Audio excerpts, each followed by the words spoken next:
This is a great car. I love it, and I think it's the best car I ever had in my life.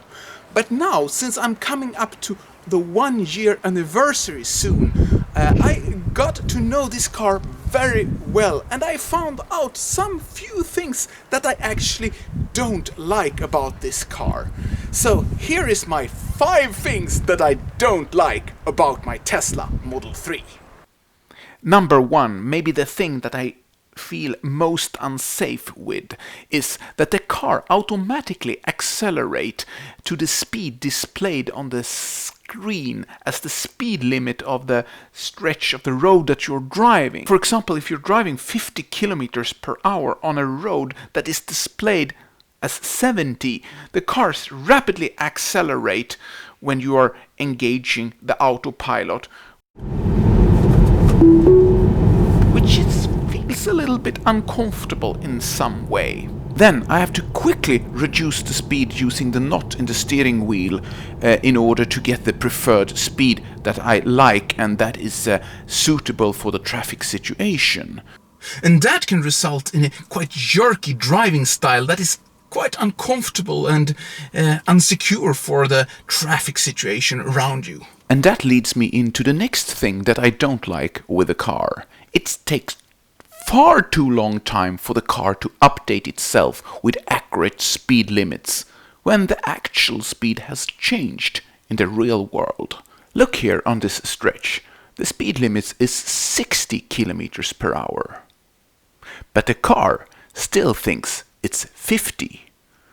So I will be bugged by the car that I'm driving too fast. And the speed change was done here for more than half a year ago, and still the car haven't been updated with the new accurate speed limits. And that makes it tricky because the autopilot is depending on those geo-stored speed limits. So sometimes the car actually drives faster than the legal speed, and as in this example, slower than the legal speed. I know that I have to take fully responsibility about how the car drives and drive it so it is not breaking the law. It's my responsibility. But come on, it was more than half a year since they changed these speed limits on those roads, and still the car haven't updated itself. I mean, this is over-the-air updates from Tesla coming twice per month.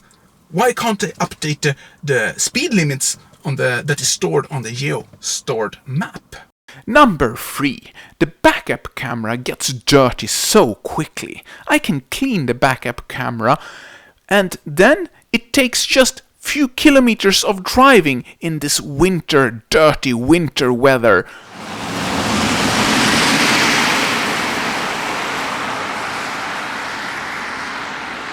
And it will be completely dirty, so you hardly see anything through the backup camera anyway.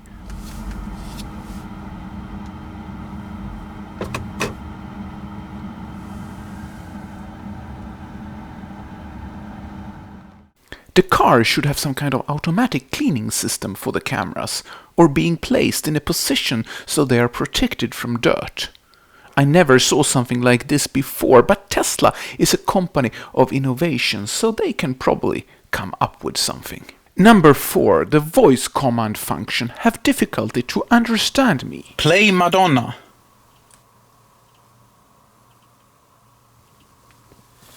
Play Madonna like a prayer.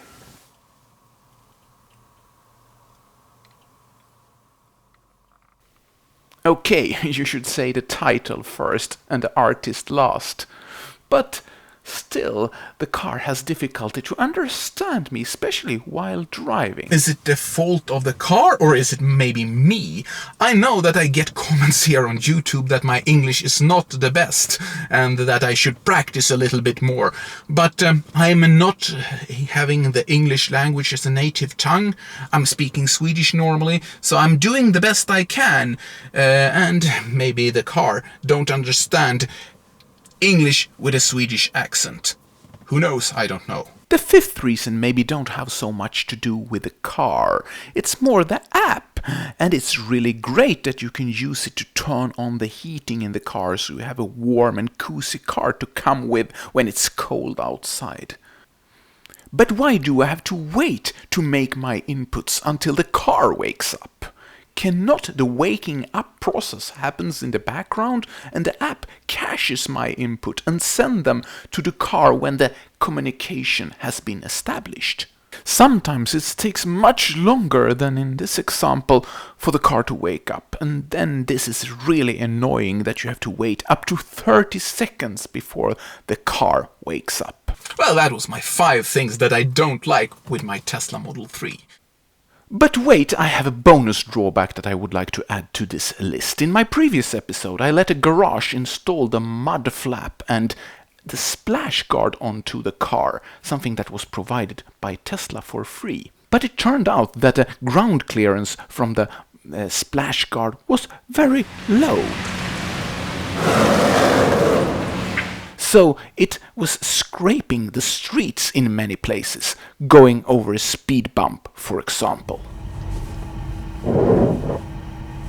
But I actually got a tip from one of my followers here on YouTube that I should cut the splash guards few centimeters so they will get some higher ground clearance. And that is good, and I still have some protection and will avoid this awkward sound in so many places. But I'm not blaming Tesla for any of those faults. I mean, this is like this with all things in life. They have some drawbacks and there are some positive things. And with the Tesla Model 3, the positive things are in absolutely majority. So this is just possibility. Maybe Tesla can update those things over the software, so some of them can be fixed and some other maybe can be fixed in future models of their cars. Who knows? But I love my Tesla Model 3, and you can see that and watch in my previous episodes, and I especially recommend the episode that I released on New Year's Eve. It's a roundup, a year in review from 2019 with all my experience that I had with this car during 2019, and I will link to it up here, so please go and watch that episode now. If you like my channel, please don't hesitate to subscribe to it and hit the small notification bell. And until next time, have a great life.